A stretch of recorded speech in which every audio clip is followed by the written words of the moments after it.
Good evening. The evening news. Babatunde Bolatito is my name. The leadership of the Presidential Campaign Organization of the People's Democratic Party has approved the appointment of Osun State Governor, Senator Ademola Adeleke, as a member of the Campaign Council. A statement by the Director General of the party's campaign organization, Governor Ahmed Tabolwa, announced that Governor Adeleke is appointed as chairman of the Southwest Coordinating Committee of the Council. Other key PDP members are also appointed to head strategic campaign offices to steer the Atiku Abubakar presidential bid. Senator Dino Melaye is appointed the Director of Public Affairs. The Independent National Electoral Commission (INEC) has revealed that some key political actors and stakeholders in the country are not comfortable with the Electoral Act 2022 and would prefer a return to the old act. The Commission also warned that tendency for hate speech and fake news by the political elites and political parties could constitute a direct threat to the conduct of peaceful elections in Nigeria.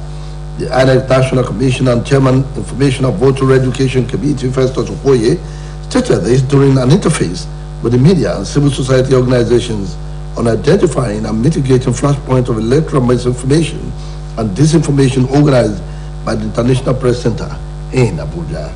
Mr. Okoye said some of the critical stakeholders in the electoral process had not made the transition from Electoral Act 2010 as amended to the Electoral Act 2022, while some of them are still quoting sections of the law that have either been repealed or amended. Okoye, while insisting on the deployment of bimodal accreditation system for the 2023 elections, observed that a regime of misinformation and disinformation has been afoot in relation to the deployment of beavers for voter accreditation and authentication. The Center for Social Justice, Equity and Transparency has appealed to President Muhammadu Buhari to sign the National Youth Service Corps Trust Fund Bill. The Executive Secretary of the organization, Mr. Ipa Isaac, who made the appeal in a statement in Abuja, stated that the bill, when signed into law, will help to create job and curb graduate unemployment. He explained that the trust will help to provide startup capitals for the core members at the end of their service. Mr. Isaac stated that during the service, the core members are taught a number of skills to enable them become independent entrepreneurs, creating jobs and solving problems in their environments. He further noted that the fund has become one of the best things to happen to Nigeria and its unity in years in order to give hope to the youth for a better future and create a better country. The federal government has been called upon to repair the existing refineries as well as put in place new ones in all the geopolitical zones in order to relieve the bottlenecks in the supply and distribution chain so as to solve the problem of fuel crisis in the country. Vice Chairman, Independent Petroleum Marketers Association of Nigeria, Oyo and Osun State Branch, Alhaji Muhyiddin Lawal, made a call after participating on Osbc TV Current Affairs program, Saturday Morning Treat. He speaks further. If federal government can build another refinery to our country, we keep seeing it all the time. As at this moment, we didn't have any functional refinery in Nigeria, which is very bad. A state in America, Texas, have 27 functional refineries, and we are called ourselves a giants of Africa. What are we giants for? So if they can build a refinery, the problem will be solved. Alternatively, if you can't do that, they should deregulate. A learning of Erima Jesha, Oba Michael Ajayi has reiterated his commitment towards peace and progress of Erima Town. Oba Ajayi gave the assurance in Erima Jesha Inoria, the local government area of the state, while commemorating 2022 Agida Founders Day. The royal fathers appeared in an elegant royal apparel, held sons and daughters in the diaspora of the ancient town to double their efforts in development of their souls, reminding them that home is the last abode after service. The monarch prayed for entire people of the town for taking the town higher devoid of any form of discrimination, saying Erima Jesha is a loving community where anybody can invest to prosper. Oba Ajayi therefore showered royal blessing on the subjects, Erima Jesha town, Osun State and Nigeria at large, using different symbolic cultural objects in ensuring positive outcome.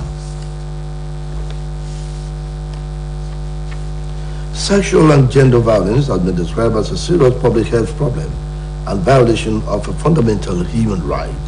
This is contained in a release signed by the Permanent Secretary, Ministry of Health and Public Health, Osun State Dr. Akim Bello, stating that a day meeting will be held tomorrow at GMT Hotel Oshobo in the morning, where doctors and other health workers will be sensitized on tools and guidelines for the responding to girls and women subjected to sexual and gender-based violence. It further states that the one-day program is powered by the State Ministry of Health in collaboration with World Health Organization. Osun State Police Command has declared Mr. Peter Umere, whose photograph appeared on the screen, missing.